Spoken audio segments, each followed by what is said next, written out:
Hey guys, this video is to tell you about the 5 things I hate about my Range Rover Sport. Obviously it's a lovely car, but there are faults like the faults of cars, and if you're thinking about buying one, there are a few things you should probably know. First of all, the faults.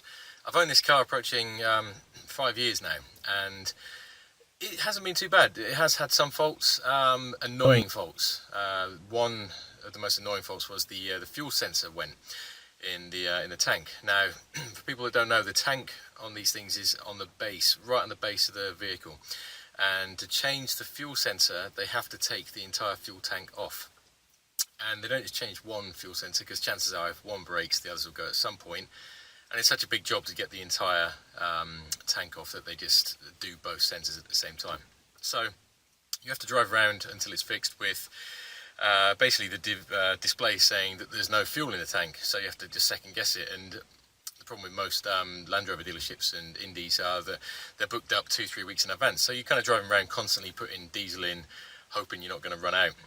The best bit about it is that when you do book it in, they tell you to bring the car to the dealership with as little fuel as possible, because it weighs a lot, the fuel tank. So they obviously want to try and take it down without it having, you know, like 50 litres of fuel in it. So you have the kind of game of chicken where you're trying to get to the dealership with as little fuel as possible in the vehicle, but obviously not running out on the way. So yeah, that was quite amusing.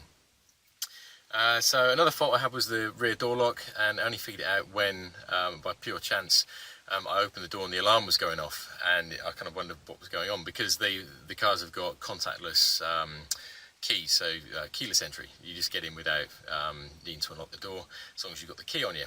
So you never really know that the door isn't unlocked. It was only through sheer chance that I realised one day. I can't remember how I did it, but yeah, I just figured out that this door wasn't locking. I think it was to do with the alarm going off constantly at just random times when I was trying to open the back door. So yeah, I had to get the back door lock changed. It wasn't expensive. I think 150-200 quid. A local independent company did it, so that was all right. The most recent issue I've had with it is the rear handbrake shoes. Again, this is a common fault apparently, as is the fuel sensor. They just bind on randomly. We were going along a motorway, and all of a sudden, it didn't lock the wheels up, but it just had the most random kind of wobble going on. And I slowed down. I thought, I've got a puncture. I checked, no puncture, carried on, and I kind of smelled this rancid, acidic kind of smell coming from the rear wheel hub. Spoke to a dealership, and again, it's a common fault. They claim it, you know, it isn't a defect. It is just one of those things. And I had to pay to get that fixed, and I had 2 new rear shoes and rear discs at the same time, because the discs, to get them off, it's just as easy. You may as well change them if they're kind of quite low. They're the main faults I've had with the car. They're all quite, you know, big faults really. Probably over £1,000 over the 5 years it's cost in terms of getting those faults done. So yeah, not ideal. The second thing I hate about this car is the Sat-Nav. It's just got a mind of its own. It sends you just whatever way it chooses without having any logic or common sense. So like the other day, we went down to Hailing Island. We come across from Goodwood, the breakfast meeting, the supercar breakfast meeting, and it sent us all the way through bloody Chichester instead of just going on the A27. And I used to live down there, so I should have known I should have just gone on the A27. But of course, I had the kids in the car, the wife, everyone's kind of giving it some, so like you just follow the sat-nav, and then, yeah, next minute I'm sitting in traffic in the middle of Chichester. Why it sent me through Chichester, I have no idea, but yeah, it does that a lot. Not Chichester, but just randomly. Don't always have to go via Chichester. So it's sluggish off the junctions as well. An issue I found is the gearbox. It's not very responsive. I've had a few quicker cars in my time, so you're used to instant reaction when you put your foot down, off you go. With this, there's that hesitation when you put your foot down. There's like a bit of a millisecond or so before nothing really happens, and you don't really go, and it's not ideal if you're on a roundabout and you're going for a gap. You can override that if you put into sport mode and then you use the flappy paddle gearbox to select manual gear changes. That then completely somehow disengages the slowness of the uptake when you put your foot down, so you can, you know, do a Schumacher start if you need to. What else? The active cruise control. that does my head in.